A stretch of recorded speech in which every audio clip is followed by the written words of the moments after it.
বয়স কত আপনার? 50, 60, 70, আরও বেশি? টেনশন করছেন, বয়স নিয়ে ভাবছেন, বয়স লুকাতে চাইছেন? আরে ভাই, কিচ্ছু করতে হবে না, শুধুমাত্র শুনুন কথাগুলো, তাহলেই দেখবেন জীবনে আমূল পরিবর্তন আসবে। ভাই, বয়স যাই হোক না কেন, মনটাই হচ্ছে আসল কথা। মনটাকে না একেবারে স্ট্রং রাখুন তো, বিন্দাস রাখতে হবে নিজেকে, তবেই দেখবেন আপনার বয়স হয়ে যাবে পাল্টে গিয়ে 18 থেকে 20 বছরের মধ্যে। নিজেকে একেবারে ঝকঝকে রাখতে হবে, তকতকে রাখতে হবে এই মনটাকে। আমরা অনেকে বয়স নিয়ে খুব ভাবি, আমার তো যাওয়ার সময় হয়ে গেল, আর কতদিন বাঁচবো। প্রিয় বন্ধুগণ, আমরা কে কতদিন বাঁচবো পৃথিবীতে আমরা কেউই জানি না, তবে এটা তো জানি যে যে কদিন বেঁচে থাকবো যেন আনন্দে হেসে গেলে এই জীবনটা এনজয় করতে হবে। এটা তো আমরা বুঝতে পারি, এটা তো জানি, এবং এটা আমরা সবাই চাই। তো অযথা আমরা কেন টেনশন করব, কেন বয়স নিয়ে ভাববো? ভাই, মৃত্যু যখন আসবে না আমাদের চলে যেতে হবে, হাজার চেষ্টা করলেও আপনি আটকাতে পারবেন না। আপনি আপনার পরিবারের কর্তা, আপনার কথাই হবে শেষ কথা। আপনি যদি নিজেকে অবহেলা করতে শুরু করেন, আপনি যদি নিজেকেই গুরুত্ব না দেন, নিজেকেই ভালো না বাসেন, তাহলে একটা সময় দেখবেন আপনার পরিবারের লোকজনই আপনাকে অবহেলা করতে শুরু করেছে।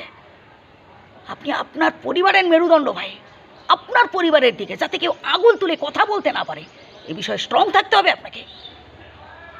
আপনি যদি কোনো ছোটোখাটো সিদ্ধান্ত নিতে গিয়েও ভয় পান, অন্যান্যদের উপর ছেড়ে দেন, তাহলে একটা সময় দেখবেন কেউই আর আপনাকে জিজ্ঞেস করছে না কোনো বড় সড়ো সিদ্ধান্ত নেওয়ার ক্ষেত্রে।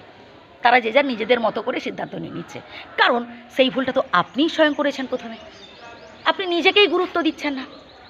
আপনার অর্জিত যা কিছু টাকা পয়সা, বাড়ি গাড়ি, যা কিছু আপনি কষ্ট করে উপার্জন করেছেন নিজের নামে রাখুন। হ্যাঁ, অন্য কাউকে আপনি নমিনি রাখতেই পারেন, কিন্তু যাতে আপনি ভোগ করতে পারেন এই চেষ্টা করবেন। হ্যাঁ বন্ধু, আমি অনেক বৃদ্ধ বাবা মাকে দেখেছি শেষ বয়সে না ভিক্ষে করে খেতে, ছেলে মেয়ে বেঁচে থাকা সত্ত্বেও।